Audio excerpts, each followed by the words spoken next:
वज़ीर-ए-आज़म ने नासिक महाराष्ट्र में 7वें कौमी यूथ फेस्टिवल का किया इफ्तिताह। कहा कि हिंदुस्तान की तरक्की के पीछे है हिंदुस्तान के नौजवानों की ताकत। हुकूमत नौजवानों को मौक़े का एक नया आसमान देने के लिए है पुरअज़्म।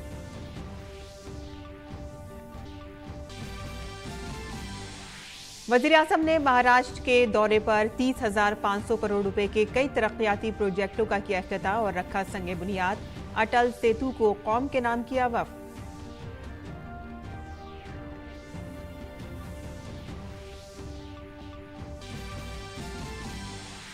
प्राण प्रतिष्ठा से कब्ल वज़ीर-ए-आज़म नरेंद्र मोदी ने 11 दिनों की खुसूसी पूजा का किया आगाज। खुसूसी ऑडियो पैगाम शेयर करते हुए कहा कि जज्बात को अल्फाज में बयान करना है बहुत मुश्किल। मैं खुशकिस्मत हूं कि मैं भी इस मुबारक मौके का बनूंगा गवाह। वाइब्रेंट गुजरात सरबराह कॉन्फ्रेंस आज गांधीनगर में हुई खत्म। इक़्तिदामी इजलास से मरकजी वज़ीर दाखिला और ताउन अमित शाह ने किया खिताब।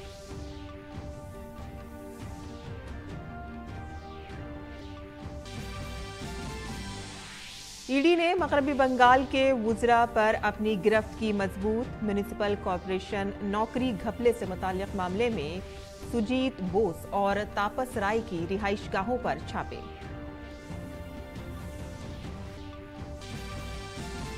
बुहराए अहमर में बहरी जहाजों पर हमलों के वाकयात के बाद अमेरिका और ब्रितानिया ने यमन में हौसी बागियों के ठिकानों पर किए हमले। दारुल हुकूमत सना समेत कई शहरों में किए गए फिजाई हमले। मलेशिया ओपन के क्वार्टर फाइनल में 2 हिंदुस्तानी जोड़ियों का मुकाबला चीन से। मर्दों के डबल्स में चिराग सात्विक की जोड़ी का मुकाबला चीन से, जबकि खवातीन डबल्स में तनीषा क्रिस्टो और अश्वनी पुनिया का मुकाबला जापान से। शुमाली हिंदुस्तान शदीद सर्द लहरों की जद में। सर्दी की लहर से सर्दी में शदीद इजाफा। रेल और फिजाई खदमात मुतासिर। महकमा मौसमियात ने अगले 5 दिनों के लिए धुंध का जारी किया अलर्ट।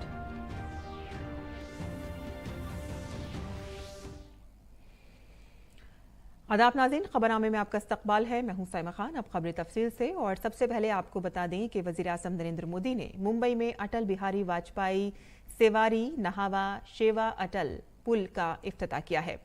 यह हिंदुस्तान का सबसे लंबा समुद्री पुल भी है। वज़ीर-ए-आज़म ने वहां पुल की तामीर में हिस्सा लेने वाले कारकुनों से भी बातचीत की। वज़ीर-ए-आज़म ने एक नुमाइश का भी मुआयना किया। अटल बिहारी वाजपेयी सेवारी नहावा शेवा अटल सेतु 17,840 करोड़ रुपए से ज्यादा की लागत से तामीर किया गया है। ये पुल तकरीबन 21.8 किलोमीटर तवील और 6 लेन वाला है। ये पुल समुद्र पर 16.5 किलोमीटर लंबा और जमीन पर तकरीबन 5.5 किलोमीटर है।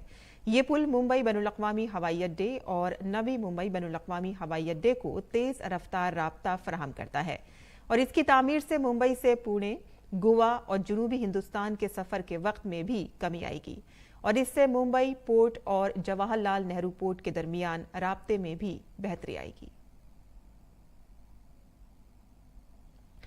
तरक्याती मंसूबों का तोहफा देने पहुंचे वज़ीर-ए-आज़म का नवी मुंबई में पुरतपाक इस्तकबाल किया गया।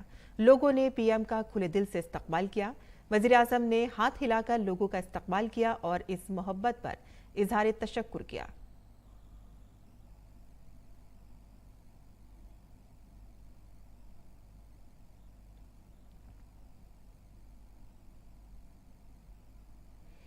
वज़ीर-ए-आज़म नरेंद्र मोदी महाराष्ट्र के दौरे पर हैं। नासिक पहुंचने पर वज़ीर-ए-आज़म का शानदार इस्तकबाल किया गया। सड़कों पर हजारों लोगों की भीड़ वज़ीर-ए-आज़म का इस्तकबाल के लिए उमड़ पड़ी। लोगों ने जय श्री राम, भारत माता की जय और मोदी मोदी के नारे लगाए। वज़ीर-ए-आज़म ने हाथ हिलाकर लोगों का इस्तकबाल किया और इस मोहब्बत के लिए लोगों का शुक्रिया अदा किया।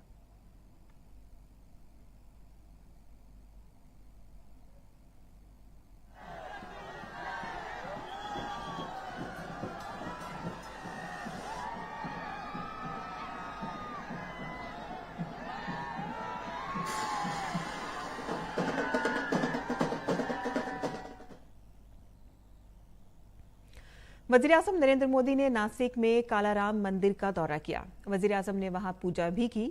ये अजीमुल शान मंदिर बहुत तारीखी है। ये मंदिर श्री राम, मां सीता और भाई लक्ष्मण के लिए वक्फ है।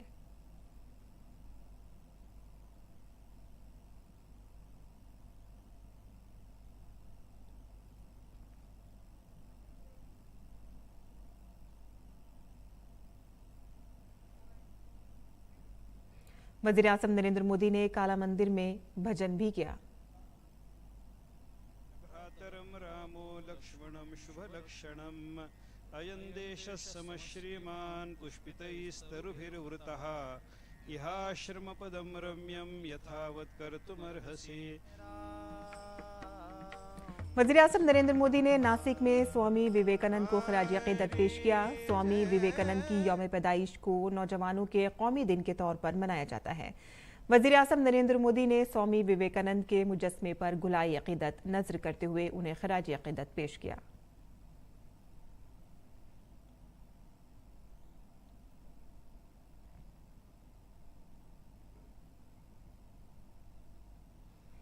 और इससे कबल वज़ीर-ए-आज़म ने आज 27वें कौमी यूथ फेस्टिवल से खिताब करते हुए मुल्क की नौजवान ताकत की तारीफ की। पीएम ने कहा कि नौजवानों का कौमी दिन इस अजीमुल शान को वफ़ है जिसने गुलामी के दौर में हिंदुस्तान को नई तवानाई से भर दिया। वज़ीर-ए-आज़म ने कहा कि आज मुल्क हर मैदान में नई रफ्तार से आगे बढ़ रहा है। वज़ीर-ए-आज़म ने कहा कि मुल्क की तरक्की में नौजवानों की ताकत का अहम किरदार है। पीएम ने कहा कि अमृतकाल का ये दौर हिंदुस्तान के नौजवानों के लिए एक सुनहरी मौका है। समय हर किसी को अपने जीवन काल में एक सुनहरा मौका जरूर देता है। भारत के युवाओं के लिए समय का वो सुनहरा मौका अभी है। अमृत काल का ये कालखंड है। आज आपके पास मौका है इतिहास बनाने का, इतिहास में अपना नाम दर्ज कराने का। वज़ीर-ए-आज़म ने कहा कि मुल्क के नौजवानों की हुनरमंदी के लिए बड़े इक़दाम किए गए हैं और नौजवानों को नए मौक़े फराहम करने के लिए इदारे बनाने के साथ साथ दीगर ममालिक के साथ ताउन को भी आगे बढ़ाया गया है। इन तमाम कोशिशों का फ़ायदा मुल्क के नौजवानों को मिल रहा है। इसमें नए IIT, नए NIT लगातार खुलते जा रहे हैं। आज पूरी दुनिया भारत को एक स्किल्ड फोर्स के रूप में देख रही है। विदेश में हमारे युवा अपना कौशल दिखाया पाए, इसके लिए सरकार विदेश जाने वाले युवाओं को ट्रेनिंग भी दे रही है। France, Germany, UK, Australia, Italy, Austria जैसे अनेक देशों के साथ सरकार ने जो मोबिलिटी समझौते किए हैं, उसका बड़ा लाभ हमारे युवाओं को मिलेगा। और 27वीं नेशनल यूथ फेस्टिवल की इब्तिदाई तकरीब में मुल्क भर से नौजवानों की जानिब से रंगारंग प्रेजेंटेशंस दी गईं। इस दौरान रियासतों और मरकज़ के ज़ेर इंतज़ाम इलाकों की टीमों ने मार्च पास्ट किया। तमाम टीमें अपने मखसूस अंदाज में स्टेज के सामने से गुजरीं। पीएम ने हाथ हिलाकर उनका इस्तकबाल किया। वज़ीर-ए-आज़म ने तमाम नौजवानों की हौसला अफजाई की।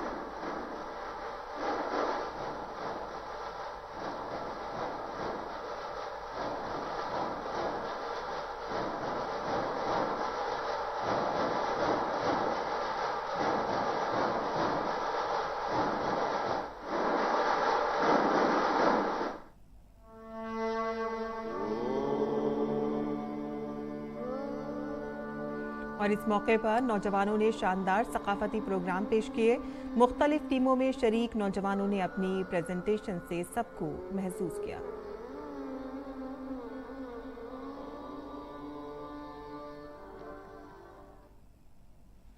नौजवानों के उमूर और खेल के मरकजी वजीर अनुराग सिंह ठाकुर ने 27वें कौमी यूथ फेस्टिवल का इस्तकबालिया खिताब किया।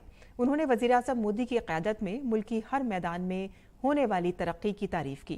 अनुराग सिंह ठाकुर ने कहा कि आज पूरी दुनिया हिंदुस्तान की ताकत की तारीफ कर रही है। उन्होंने मुल्क को तकसीम करने की सोच पर भी सख्त हमला किया। कुछ लोग जातिवाद और क्षेत्रवाद का जहर घोल रहे हैं। मैं आपसे इतना ही कहूंगा, कंधों से ऊंची छाती नहीं होती, देश से बड़ी कोई जाति नहीं होती। दिया ही नहीं बचा तो बाती क्या करोगे? देश ही नहीं बचा तो जाति क्या करोगे? अरे पहले देश को तोड़ने वाले थे, आज जोड़ने वाले हैं। चाहे काशी तमिल संगमम हो, सौराष्ट्र तमिल संगमम हो, एक भारत श्रेष्ठ भारत हो, पहले तोड़ने की संस्कृति थी, आज जोड़ने की संस्कृति है।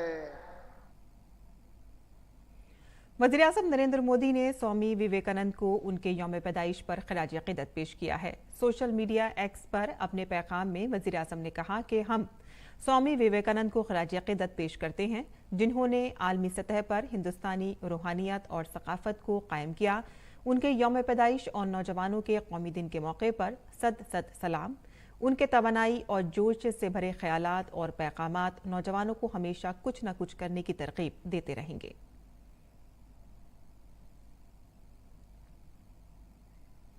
वज़ीर-ए-आज़म नरेंद्र मोदी ने अपने पैगाम के साथ एक वीडियो भी शेयर किया है।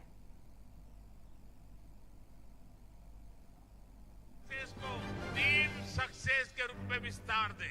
यही टीम स्पिरिट टीम इंडिया के रूप में विकसित भारत को आगे ले जाएगा। स्वामी विवेकानंद जी कहते थे, हर काम को 3 चरणों से गुजरना पड़ता, उपहास, विरोध और स्वीकृति। और अगर इनोवेशन को एक लाइन में परिभाषित करना है तो वो यही है।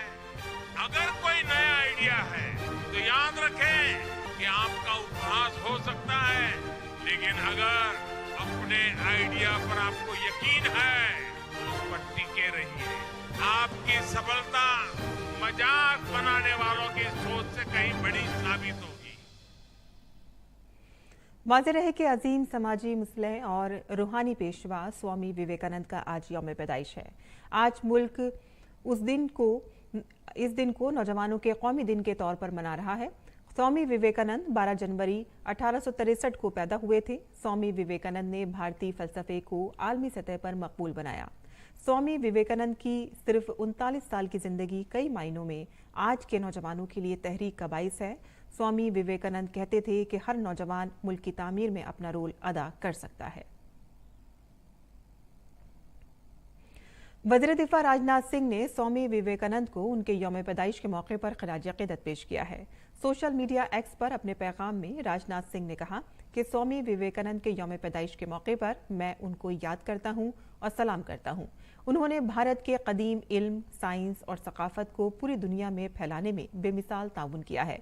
हमारे मुल्क की नौजवान नस्ल एक नए और बेदार हिंदुस्तान के लिए उनके दिए गए काल से मुसलसल तरकीब हासिल कर रही है। आज उनके यौम पैदाइश को मुल्क भर में नौजवानों के कौमी दिन के तौर पर मनाया जा रहा है। ये सही वक्त है कि हम स्वामी विवेकानंद के ख्यालात को जज्ब करें और मुल्क को तरक्की की राह पर आगे ले जाने के लिए खुद को दोबारा वक्फ करें। ये उनको हकीकी खराज अक़ीदत होगा। मरकजी वज़ीर दाखिला अमित शाह ने आज गुजरात के गांधीनगर में वाइब्रेंट गुजरात ग्लोबल समिट के ख़तामी इजलास से खिताब किया। वाइब्रेंट गुजरात ग्लोबल समिट का 10वां एडिशन 10 तारीख को शुरू हुआ था। Conference meeting way to the future की थीम के साथ वाइब्रेंट गुजरात के 20 साल मुकम्मल होने को कामयाबी के जश्न के तौर पर मनाया गया। और प्रोग्राम से खिताब करते हुए अमित शाह ने कहा कि इस कॉन्फ्रेंस के कारामद नजरिए ने दीगर रियासतों के लिए भी एक मिसाल कायम की है, जिससे पूरे मुल्क में मईशत को फायदा पहुंचा है। वाइब्रेंट गुजरात समिट ने आइडियाज को प्लेटफॉर्म दिया है, इनोवेशन को प्लेटफॉर्म दिया है और इन्वेस्टमेंट को धरती पर उतारने का काम किया है, जिससे न केवल गुजरात पूरे देश के अर्थतंत्र और पूरे देश की इकोनॉमी में फायदा हुआ है। वाइब्रेंट गुजरात के मॉडल को देश के कई राज्यों ने अपने यहां स्वीकार किया, आगे बढ़ाया और पूरे देश के कई राज्य इंडस्ट्रियल डेवलपमेंट के लिए इसी मॉडल पर आगे चले हैं। और एनफोर्समेंट डायरेक्टोरेट मगरबी बंगाल में 3 मकामात पर छापे मार रहा है। ईडी ने ममता बनर्जी के 2 वुजरा सुजीत बोस और तापस राय की रिहाइशगाहों पर छापे मारे हैं और इसके साथ ही ईडी ने शुमाली दमदम म्युनिसिपल कॉर्पोरेशन के साबिक चेयरमैन सुबोध चक्रवर्ती के घर पर भी छापा मारा। सुजीत घोष का नाम म्युनिसिपल भर्ती घपले में भी आया था, जिसकी जांच सीबीआई कर रही है। सीबीआई ने उन्हें पूछताछ के लिए समन भेजा था।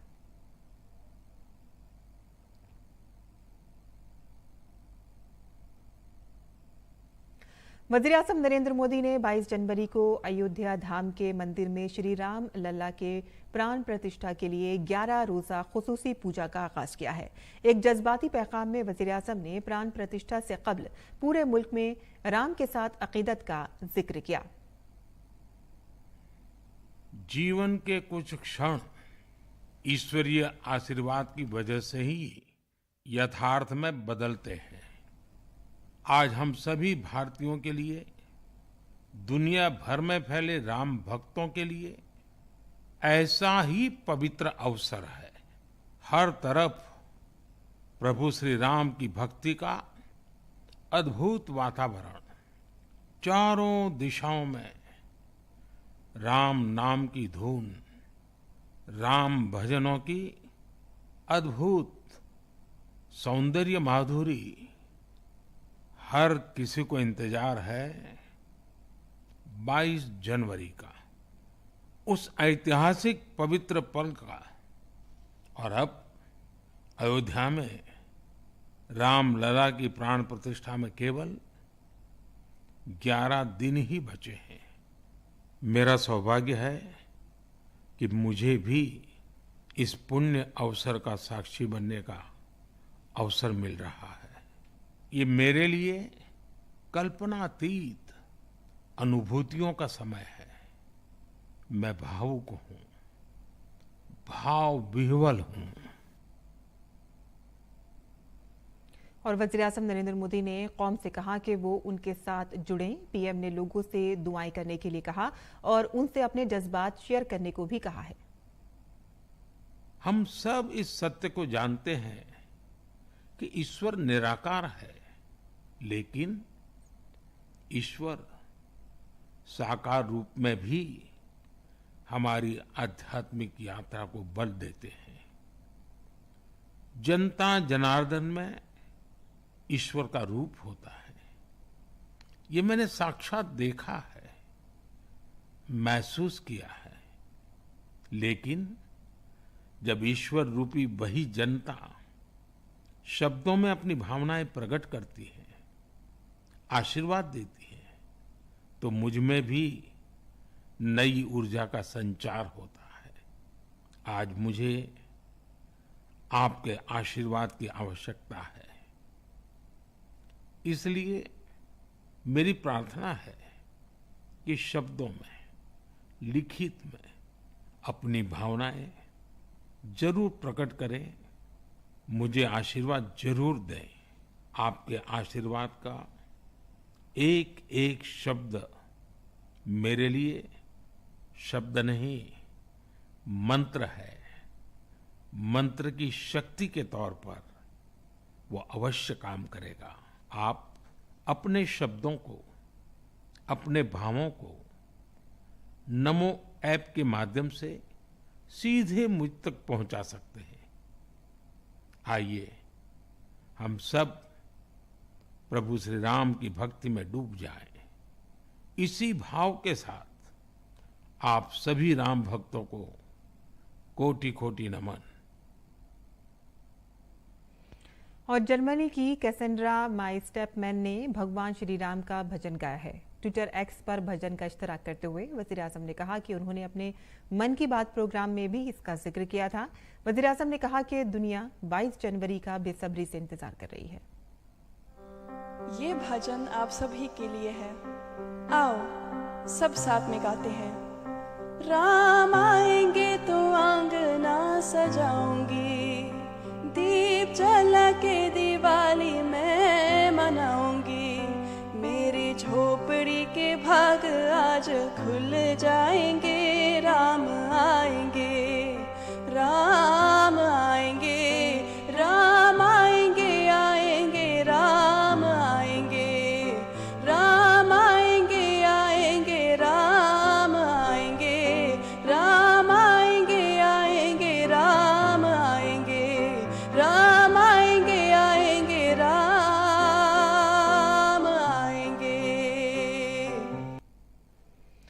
श्री अयोध्या धाम राम के रंग में रंग चुका है। रामलला के प्राण प्रतिष्ठा में हर अकीदतमंद कुछ न कुछ दे रहा है। गुजरात के भावनगर से तकरीबन 800 किलो वजनी नगाड़ा भेजा गया है। और क्या कुछ खास है गुजरात से आए नगाड़े में, इसे बता रहे हैं अयोध्या धाम से हमारे नुमाइंदे अनुज यादव।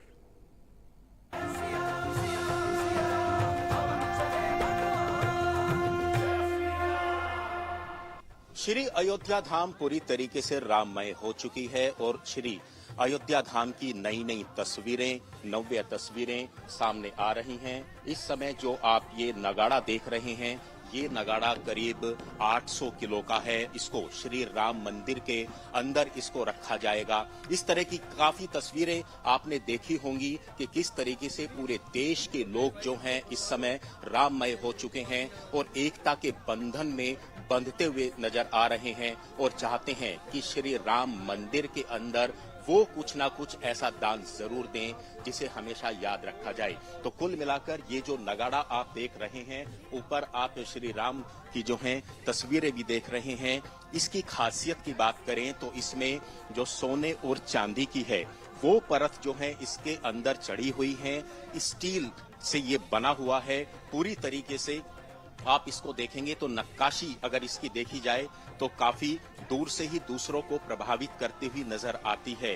कुल मिलाकर जिस तरह की तस्वीरें इस अयोध्या के अंदर अनेक तस्वीरें नजर आ रही हैं, उसमें लगता है कि पूरे देश के लोग जो हैं उमड़ पड़े हैं एक तरीके से अपना कुछ ना कुछ यहाँ पर दान देने के लिए, अपनी आहुति देने के लिए। ये जो नगाड़ा आया है इसके बारे में आप बताइए, क्या कुछ खासियत इसकी है? देखिए, भारत में मंदिरों में बड़े बड़े नगाड़ों की यह परंपरा पुरानी रही है। प्रातःकाल जागरण के समय, आरती के समय नगाड़ा नाद करके मंगल ध्वनि का वो किया जाता है। और गुजरात के हमारे डबकर समाज ने कर्णावती से यह नगाड़ा भगवान श्री राम की सेवा में भेजा है, जो यहाँ ट्रस्ट जहाँ पर उपयुक्त समझेगी वहाँ स्थापित करेगी। तो फिलहाल ये जो नगाड़ा गुजरात से बनकर आया है, ये श्री राम मंदिर के अंदर इसको रखा जाएगा। और सबसे बड़ी खासियत यही होगी, जब ये बजेगा तो करीब 500 मीटर के जो वर्ग क्षेत्र होगा उसमें इसकी आवाज गूंज सकेगी और लोगों को प्रभावित करेगी। अपने कैमरामैन राधे कृष्ण के साथ अनुज यादव, डीडी न्यूज, श्री अयोध्या धाम।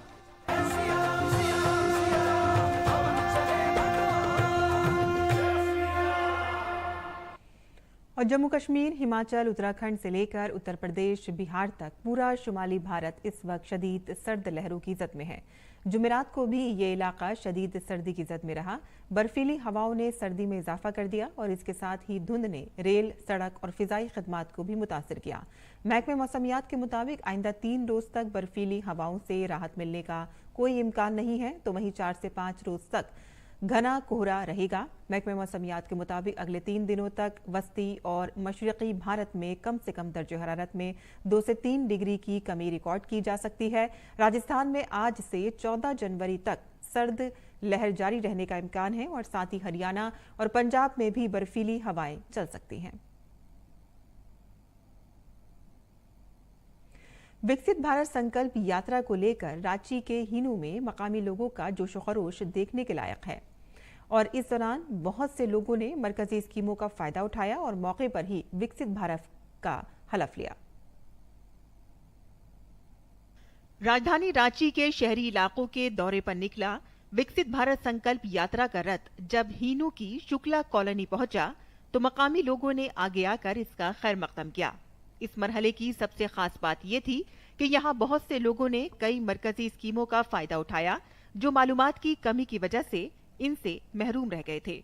इस मौके पर प्रधानमंत्री स्वनिधि योजना के इस्तेफादा कुनिंदगान मार्गरेट टिग्गा और राधा देवी ने स्कीम में शामिल होकर अपनी कामयाबी की कहानी सुनाई। लोन की तहत मुझे 10,000 का लोन मिला है। इस लोन की मदद से मैंने अपने रोजगार को बढ़ाया है। चाहती हूँ कि जो भी स्वनिधि योजना स्टार्ट हुआ है उनका लाभ सभी को उठाना चाहिए और मैं भी उठा रही हूँ। इस यात्रा में शंकर मुंडा से भी मुलाकात हुई, जिन्होंने कहा कि कोरोना के दौर से लेकर अब तक उन्हें वजीर-ए-आज़म गरीब कल्याण अन्न योजना से काफी सहारा मिला है। रसोई गैस उनके पास पहले से दस्तयाब है। यहाँ मौजूद नंदलाल ने मरकजी हुकूमत को गरीबों की खैरख्वाह करार दिया। हमको हर महीना मिलता है 35 केजी चावल गेहूँ। प्रधानमंत्री मोदी जी कार्य करते हैं, सब चीज मिलता है, हमको ऐसे कोई दिक्कत नहीं है। जैसे उज्ज्वला गैस कनेक्शन जो है वो किसी भी सदस्य को मिल सकता है जिसके पास राशन कार्ड वगैरह हो, उसको free of cost gas connection cylinder और चूल्हा के साथ मिलता है। इसी तरह कई दीगर मुस्तफिदीन ने भी मरकजी स्कीमों की तारीफ की। खास तौर पर प्रधानमंत्री गरीब कल्याण अन्न योजना के इस्तेफादा कुनंदगान की एक बड़ी तादाद यहाँ देखी गई। 25 किलो चावल मिलता है, 15 किलो चावल मिल रहा है, राशन चावल, और कोरोना समय से ही हम लोग को 15 किलो चावल चल रहा है। इससे बहुत भलाई हो जा रहा है, मिल रहा है, कम से कम मदद तो मिल रहा है। इस संकल्प यात्रा के दौरान बहुत से लोगों ने वज़ीर-ए-आज़म मोदी की कटआउट तस्वीर के साथ सेल्फियां भी लीं। स्कीमों के बारे में मालूमात पर मुश्तमिल किताबचे और कैलेंडर भी लोगों में तकसीम किए गए। बड़ी स्क्रीन पर मरकजी स्कीमों की जानकारी मिलने के बाद लोग बहुत खुश नजर आए। रांची से अवधेश गौतम की रिपोर्ट, डीडी न्यूज उर्दू खबरें। और बैनुल-अक़वामी खबरों में अमेरिका और ब्रितानिया ने यमन में हौसी बागियों के ठिकानों पर हमले शुरू कर दिए हैं। ये हमले ऐसे वक्त में हुए हैं कि जब हौसियों ने हाल ही में बहिराए अहमर में बैनुल-अक़वामी जहाज़ों को निशाना बनाना शुरू किया है। ये पहला मौका है कि अमेरिका और ब्रितानिया ने मुश्तरका तौर पर हौसी बागियों के खिलाफ हमले किए हैं। काबिल जिक्र है कि 9 जनवरी को यमन के हौसी बागियों ने बहिराए अहमर में अब तक का सबसे बड़ा हमला किया था, जिसे अमेरिका और ब्रितानवी बहरिया ने नाकाम बना दिया था। और इसी के साथ ही हमारा खबरनामा यहीं खत्म पजीर होता है। हमारी पूरी टीम को दे इजाजत। आदाब।